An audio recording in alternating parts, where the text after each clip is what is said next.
माई तेल खूब लगाई करके उबटन से नहवाई।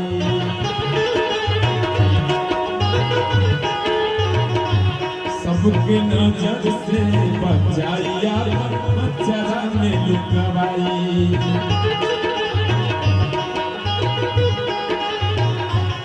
माई तेल खूब लगाई करके उबटन से नहवाई।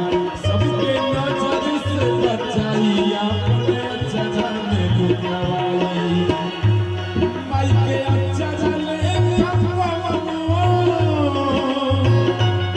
माई के अक्षरा ले खपवनो, रजाई नहीं